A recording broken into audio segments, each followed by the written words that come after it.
Amigos, amigas, ya estamos listos para hablar. Como los chayoteros no se atreven, no les interesa, no les conviene porque no van a morder la mano que les da de tragar. Yo soy Vicente Serrano y como siempre le pido que no permita que le den más de lo mismo. Le duela a quien le duela, le pese a quien le pese. Aquí vamos con las noticias, los temas y hasta las mentadas de madre, sin pelos en la lengua, sin censura. Hoy en este programa le voy a presentar a alguien que pide cárcel para Santiago Taboada y el desafuero para Jorge Romero. Santiago Taboada, alcalde de la Benito Juárez en la capital mexicana, y Jorge Romero, coordinador de los panistas en la Cámara de Diputados. Por cierto, antes de entrar con las noticias, quiero decirle que acabo de visitar en el hospital al querido Jaime Hernández, editor de La Jornada Sin Fronteras, quien sufrió un accidente y fue sometido a cirugía.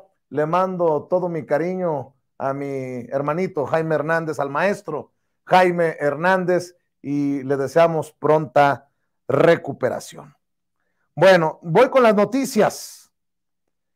El secretario de Gobernación, Adán Augusto López Hernández, aseguró que se implementará un plan C electoral luego de que la Suprema Corte de Justicia de la Nación declarara inconstitucional la primera parte del llamado Plan B de reforma electoral impulsado por el presidente Andrés Manuel López Obrador.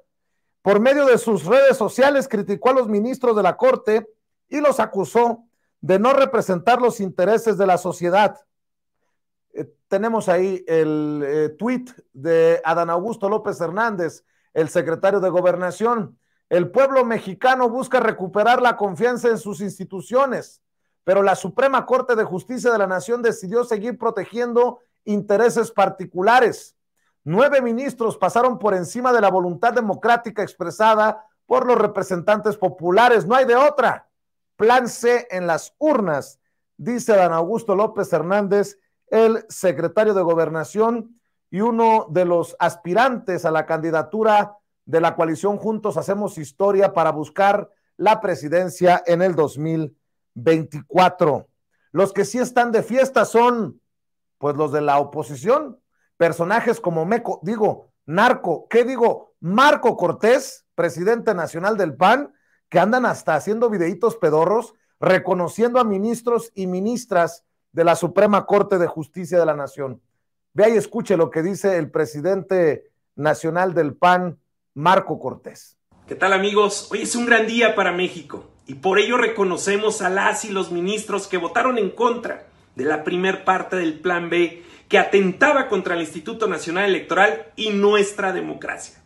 El PAN siempre se mantuvo firme al oponerse al capricho presidencial porque Morena hizo trampa, recurrió a violaciones constitucionales con tal de dar vida a esta iniciativa destructiva.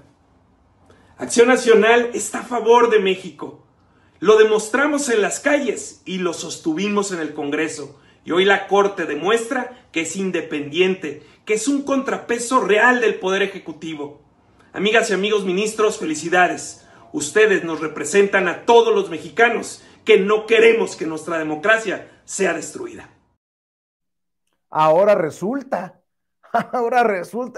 ¿Y quién de a pie respalda lo que dice Marco Cortés? Bueno, declaraciones de los ministros y las ministras en la Suprema Corte de Justicia de la Nación. Norma Piña, la ministra presidente de la Suprema, se pronunció hoy en la sesión en el Pleno de la Suprema Corte de Justicia de la Nación. Estas son las declaraciones de Norma Piña, le decía a la ministra presidenta, y se lo mostramos aquí en Sin Censura. La ministra presidenta Norma Lucía Piña Hernández llamó a las y los periodistas a... No. Algo hay ahí extraño, compañeros.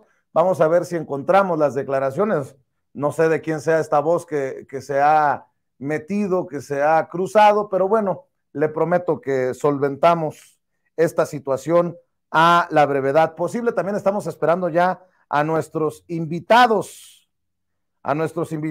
el día de hoy, al maestro Oriol Mayó, que va a dejar la víbora chillando.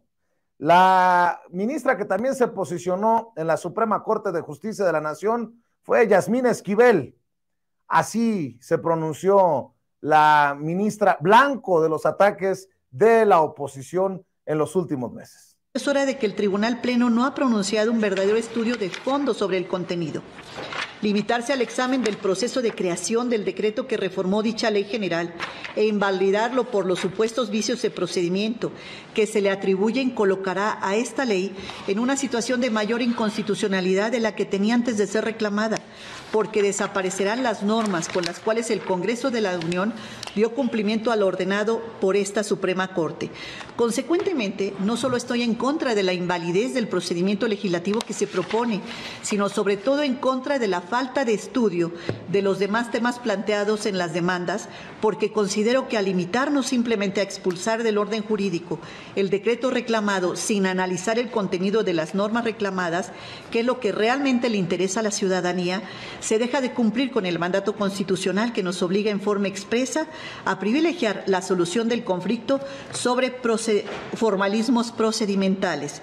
El respeto a la división de poderes también es respetar la Constitución. Es cuanto, ministra presidenta. De las pocas que se pronunciaron en contra de invalidar la primera parte del Plan B. Y bueno, seguimos al pendiente de las declaraciones. El grupo plural en el Senado, tenemos declaraciones, compañeros. Bueno, le ofrezco una disculpa porque nos están fallando las computadoras el día de hoy en los estudios de Sin Censura, pero bueno, voy con la información, las noticias que nos envía a esta hora nuestro jefe de información, Mario Toledo. Ministros batean Plan B. La Suprema Corte de Justicia de la Nación dice no a la primera parte de las reformas electorales propuestas por Andrés Manuel López Obrador. La Suprema Corte de Justicia de la Nación tumbó la primera parte del Plan B electoral, en este caso sobre propaganda gubernamental, impulsada por el presidente Andrés Manuel López Obrador y su partido Morena, con mayoría en ambas cámaras del Congreso. Los ministros votaron 9 a favor, 2 en contra, los necesarios para poder frenar la reforma del proyecto de sentencia que difundieron la semana pasada algunos medios locales, donde se plantea la invalidación de la reforma de las leyes de comunicación social y responsabilidades administrativas que aprobó en diciembre la mayoría oficialista del Congreso como parte de un paquete de leyes. Ministro de la Suprema Corte desecha la primera impugnación contra el Plan B. El ministro Javier Lainez Potisek dio la primera negativa a una de las impugnaciones en contra de la segunda parte del llamado Plan B. La acción fue presentada por Ernesto Gutiérrez, presidente de la coordinación ejecutiva del partido político local Hagamos de Jalisco, en contra del bloque que contempla las leyes generales de instituciones y procedimientos electorales, de partidos políticos, de los medios de impugnación en materia electoral y la ley orgánica del Poder Judicial de la Federación. Sin embargo, el recurso legal fue desechado por el ministro del máximo tribunal, pues explicó que los partidos políticos que no cuenten con registro ante el INE no pueden impugnar este tipo de normas.